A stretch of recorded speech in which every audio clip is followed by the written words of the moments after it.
Hey there guys, and welcome back to another reaction video. Now, real quick,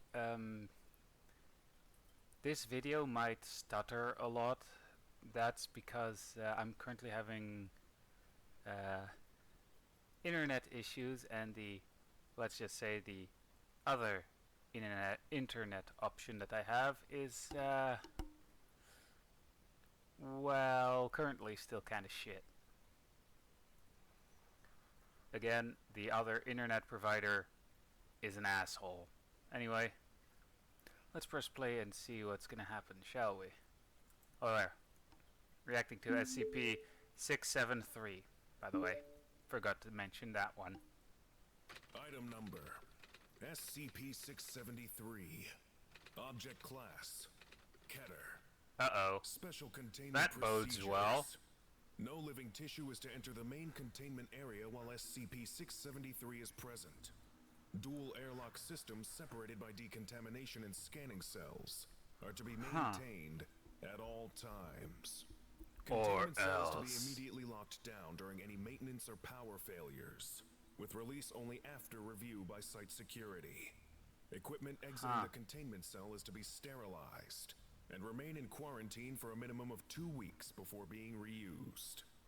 Containment cell maintenance is to take place only after SCP-673 has been removed to a temporary containment cell. All surfaces are to receive treatment by chemical agent Neo-X-9, with overgrown areas extracted and rebuilt.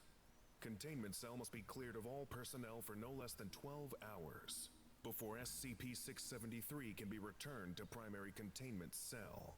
Temporary containment cell is to be flooded with Neo-X-9 for no less than 48 hours after SCP-673 removal. Independent instances of SCP-673 are to be severed and isolated as soon as possible after initial Can we have a discovery. description of the SCP, Evaluation though? of newly severed instances is to take place within 5 to 8 hours post-severing. SCP-673 instances found to have no research, production, or other value are to be incinerated immediately after evaluation. Instances added to the main contained mass are to be recorded and logged with central records. Any staff working in or around the containment area are to be placed in quarantine immediately after completing their given tasks. Observation of quarantined subjects is to continue for a minimum of 2 weeks. Any erratic behavior, growths, or other SCP-673 symptoms exhibited by subjects is to be reported to Site Command, with subjects being held for eventual evaluation.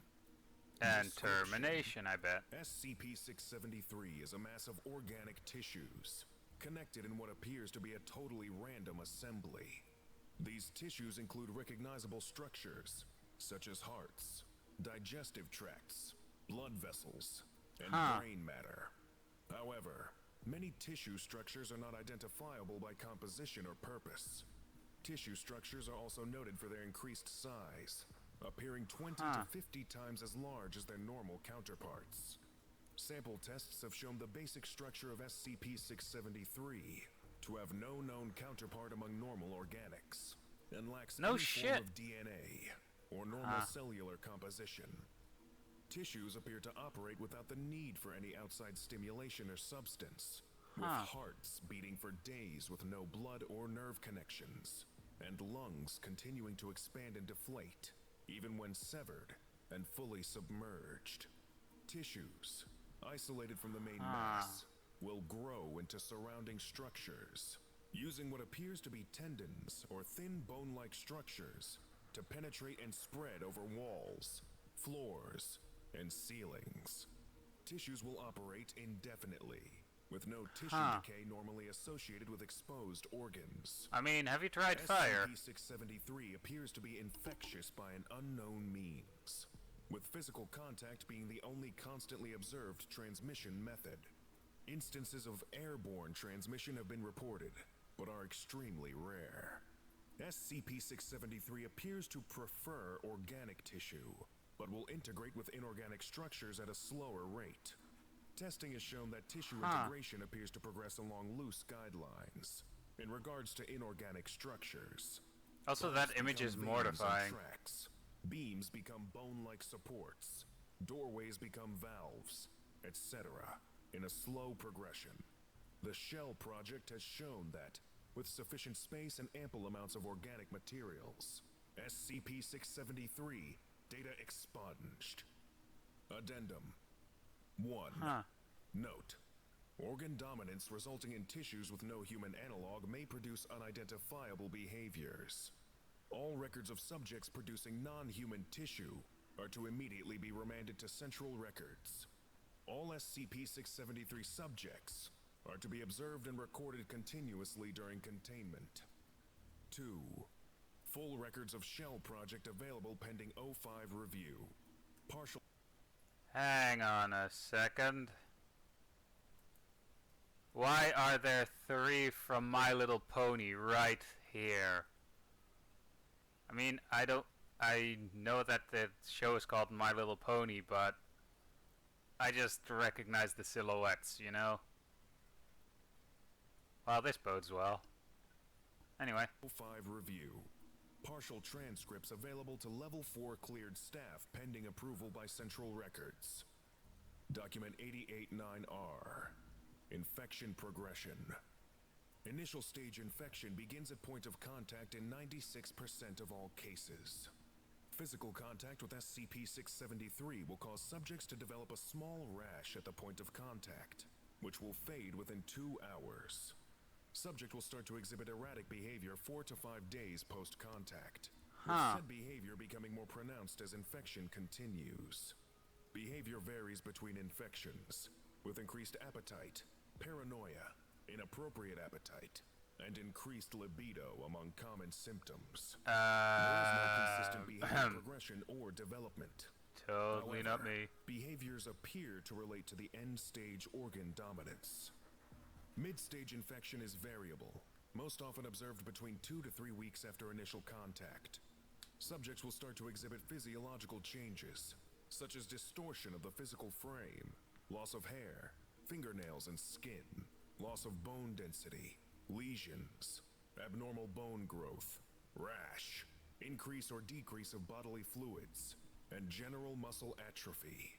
Subjects will begin to exhibit organ dominance, with one or several areas of the body beginning to swell rapidly and absorb surrounding tissues.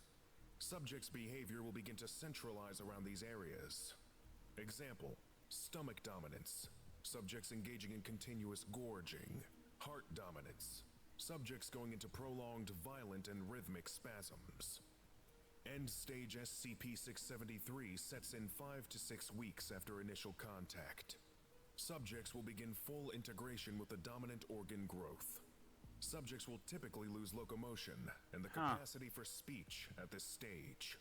Subjects appear to no longer require basic human needs, such as food or oxygen, and behave as a parasite on the main organ. Bodily tissues are absorbed and integrated by the forming SCP-673 organ body, with full absorption taking place 24 to 48 hours after end-stage onset. Any remaining will or mental capacity is deemed negligible at this point, with most emotional manifestations vanishing within 2 weeks. Document 003. Shell Project Memo to Project Staff. Let it be noted that instances of attacks by SCP-673 masses are easily attributable to random organ spasms, observed in nearly all instances of SCP-673. Listing these incidents as attacks, especially in security documentation, is irresponsible to the point of dangerous, and will constitute disciplinary action in the future. SCP-673 masses lack any appreciable nervous system in most cases, and will retention is nil. Incidents of escape attempts and communication are clear examples of anthropomorphism and misidentification, and are therefore not appropriate topics of study. Proposals to open dialogue with nervous system clusters will be subject to Project Command review and discipline. Dr. Kinder's incident should be a sufficient example regarding the need for professional detachment and logical thinking. A new project head will be appointed within the week, with Dr. Ahrens taking interim control. Lesson complete. If you missed the previous orientation, go watch Well, anyway, with that said, I hope you enjoyed this video, and I'll see you guys in the next video of whatever I'll be making. Also, let's hope that this video won't take hours to upload, since I have crappy internet at the moment. Well, anyway. Bye!